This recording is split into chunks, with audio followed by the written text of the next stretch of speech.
부정선거에 대한 중도라기보다는 저의 생각을 말씀드리는 게 낫겠죠. 근데 일단은 기본적으로 질문을 하나씩 드려보면은 저는 가능은 하다고 봅니다. 가능은 한데 지금 뭐 얘기하는 대로 그게 뭐 진보 쪽에서 이거는 아니죠. 이건 보수일 수도 있어요. 근데 현재는 지금 부정투표 정황이 있느냐? 저는 지금은 아직은 아니라고 봅니다. 지금 드러난 사전투표하고 차이는, 근데 여러분 제가 이 영상을 만든 이유는 요번에 나온 결과를 잘 해석해야 될 필요가 있어요. 그리고 저는 어떤 분이 얘기하는 대로 부정선거가 일어난다면 이걸로 일어나지, 이 정도로 일어나지, 이 정도로는 크게 바꿀 수 없어요. 전산 시스템을 이렇게 조절할 수 있는 사람이 있다면은 그거죠. 표가 찍힌 거랑 다르게 전산 합산하는, 거기서 잘못하게 하는 그 방법은 싹 가능할 것 같긴 한데 아직은 정황이라고 보기에는, 지금 보수분들이 예상한 대로 하면은요, 지난 투표, 윤석열 투표는 오히려 진보분들이 제시해야 되는 거 아닙니까? 그렇게 미세한 차이로 윤석열이 당선이 됐다면은 우리 진보분들이 해야 되고, 여러분이 얘기하는, 근데 좀 중요한 얘기가 남아있어요. 저는 어쩌면 이번 사전투표 결과에 따라서 조금 뭔가가 조금 윤곽이 드러나지 않을까 하는 생각이 있는데, 자, 지금까지는 민주당이 계속 사전투표가 높게 나왔단 말이죠. 이렇게 높게 나왔단 말이야. 근데 만약에 요번에 이재명하고 윤석열이 비슷하게 나오면 이걸 어떻게 해석해야 되느냐라는 것이죠. 근데 지금 제가 사전투표 결과를 계속 보는데도 아직 발표가 안 된 것 같은데요. 그죠? 혹시 발표된 거 아시면은 댓글로 알려주시기 바랍니다. 이거 왜 발표를 안 하지? 적어도 7% 이상 늘 차이가 나던 이게 만약에 요번에 같아졌다라고 하면은, 그쵸, 이전에 사전투표가 조작될 가능성이 있죠. 왜냐면 요번에는 엄청 감시가 심했으니까요.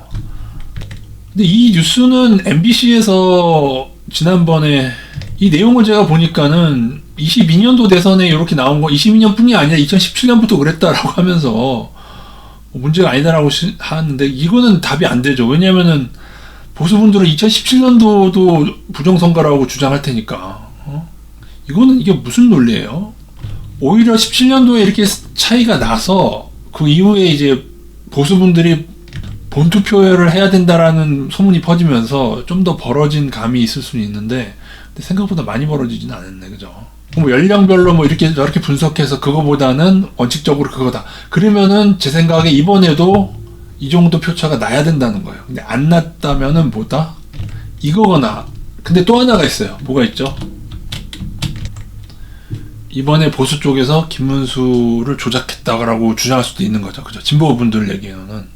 사실은 그래서 저는 그냥 수개표 하는 게 어떨까? 이렇게 맨날 이러고 싸울 거면은 수개표 하는데 물론 비용하고 뭐가 들겠죠. 그리고 전산 차원이 어떻게 해서 또 달라지면은 선거하니까 복잡해지기도 할 텐데, 달라져서는 안 되는 거 아니에요, 여러분?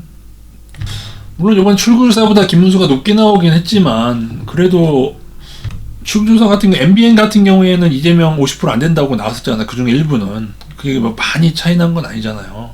저는 일단은 이걸 좀 알고 싶어요. 이번에 사전투표가 결과가 어떻게 나오느냐에 따라서 만약에 이게 많이 줄었다고 한다면은, 요거는, 왜냐면 요번에 나온 게 이제 울산하고 거기서 그게 좀 틀린 거 아니에요? 울산 창원인가? 그쪽에서 나온 게 출구조사랑 실제 본투표가 좀 다르게 나온 건데, 근데 이제 홍준표가 이렇게 홍준표에 실망한 보수들이 승질나서 그랬을 수도 있어요. 그죠? 이건 이제 그러니까 본인이 색안경 끼기에 따라 다른데, 저는 기본적으로 그것 때문에 이 대선 후보가 바뀌었다고는 생각하지 않습니다. 솔직히 말씀드리면은. 근데 요번에 만약에 다른 때와 비슷하게 나오면은 진짜 이상한 거긴 하다. 어떤 경우든 간에 요번에 비슷하게 나왔다면은 무조건 이상하긴 하다라고 생각할 것 같습니다. 그래서 저는 심플합니다. 만약에 비슷하게 나왔다고 하면은 이건지는 좀 더 뭐 구분할 수 있는 방법이 있는지 생각을 해볼게요. 근데 만약에 이렇게 나왔다면은 저는 무조건 수개표를 하자. 비용과 뭐가 들더라도 수개표를 하면 되잖아요. 그럼 깔끔하잖아. 전자투표로 일단 결과를 알려놓고 차이가 많이 날 경우에는 뭐 할 필요 없고, 사실 그죠? 박빙일 경우에는 수개표를 하는 방식으로 지금처럼 많이 차이 나는데 무슨 수개표를 해요. 지금 여러분 김문수가 됐는데 부정선거라고 하는 것은 말도 안 되는 소리예요, 여러분. 조작은 오히려 그 명태균 그쪽 그런 조작이 더 있었지.